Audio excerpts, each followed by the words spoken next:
her South London base, self-styled Lux cycler Zoe is beginning her mannequin's makeover. Specialising in the unique and unusual, Zoe can't resist blinging up her buys. But the big question is, what are they actually going to become? We're going to start by sawing her face off. Oh, that's nice. So... Now, when it comes to hacking up an unsteady item like this, securing with a vice is crucial. Health and safety, people. Health and safety.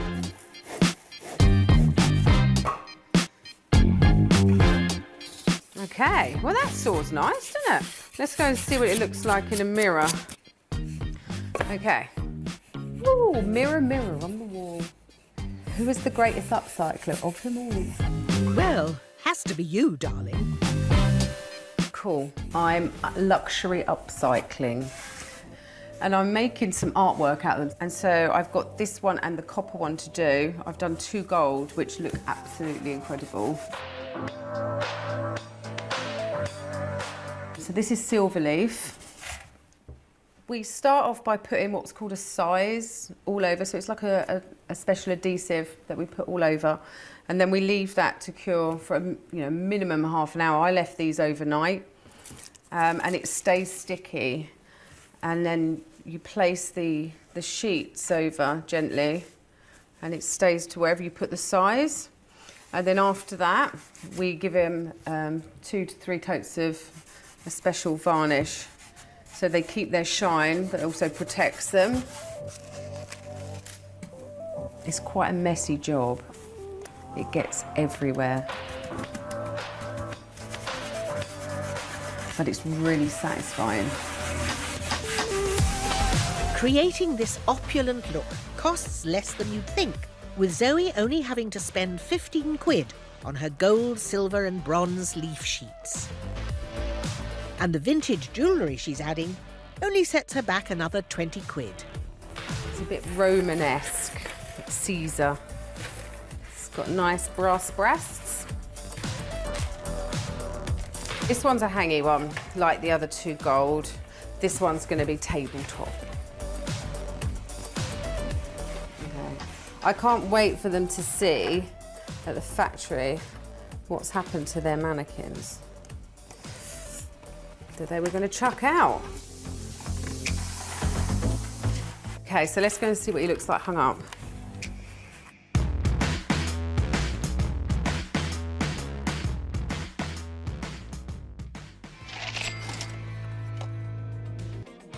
Trained blacksmith Kev is at his smithy in Edinburgh, where he creates his bespoke metal sculptures. And he's just starting the design process to transform his rusty scrap into a work of art. So my plan is to make a wee dog out of this sheet metal that Willie sold me. It's pretty thick, so he's going to be a meaty wee dog. Once I sort of know what I'm doing, I'm just going to cut sort of random shapes so it look like fur. When I put them all together and I sculpt them all together like that, it'll look hopefully like a wee scruffy dog, like we maybe having a bad hair day like myself. Drawing may not be his strong point, but metalwork certainly is. And Kev's first job is to cut the shapes using a tool called a plasma cutter.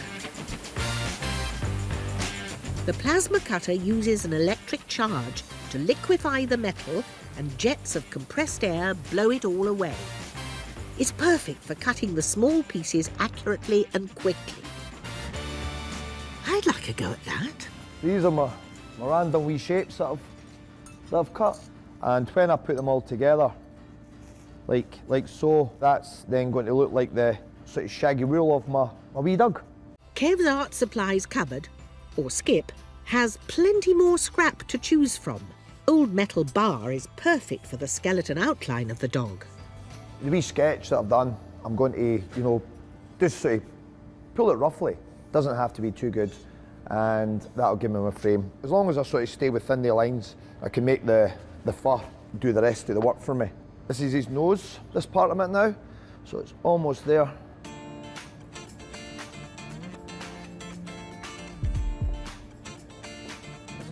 Tiny wee bit tighter. I've just got wee short muzzles, so I don't I don't want to make his nose on the skeleton too big. Spot on. And 5 minutes of expert twisting and turning later, Kev's done. Looks like almost like a dog. How does he do that? A dog with no legs as yet, but that'll come. Well, it better, because a legless dog might be difficult to sell. Over in Edinburgh, and Kev's putting the finishing touches to his, may I say, utterly adorable little dog, who has recently been coated or galvanised in a protective layer of zinc. Oh. I'm currently just doing the last bit of fettling. Fettling is basically taking the sharp edges off of the galvanising. When anything's galvanised, it's taken out of like liquid zinc, and it cools quite quickly, so you get these wee drips, wee jaggy drips, and you don't want the jag in their hand. So hopefully everybody's going to pat the wee dog like you would a real dog. So I'm just running my hand over it just to make sure they're not going to get a wee jaggy bit in their finger, like a wee zinc splinter. And to think, this all stemmed from a chat with Willie in the scrapyard. Back at her South London base, Zoe's been hard at it with the dolls she bought. But what does her assistant, Abby, make of it all? What is this? Bear with me on this. So I've actually seen stuff similar and I really loved it. It was like coming out of the picture. Okay. Admittedly, it wasn't a baby doll. So Charles and Linda already think I'd lost my mind when they saw what I bought. Once they see what I'm going to do to them right now today, they'll think I've gone even more crazy. I hate to say this, but they might not be the only ones. I think she's lost the plot. Man, like, come on, this is just like... It's not okay, is it?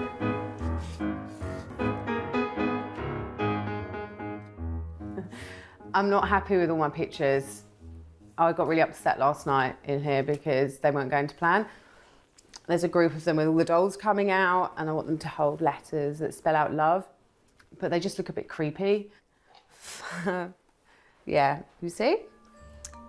I don't want to creep everyone out.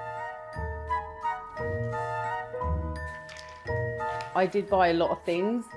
I really maybe should have bought just a few, but I couldn't help myself because there were so many dolls and so many pictures, which I do love working with. But now the pressure has really affected me making some really good stuff. And my ideas are just like not there at the minute. She's going to have to think fast. With less than 3 weeks to go, she's got a job on her hands, turning that junk into something people want to buy. Flower arranging. I tell you what, we could be onto something here. I think these are great.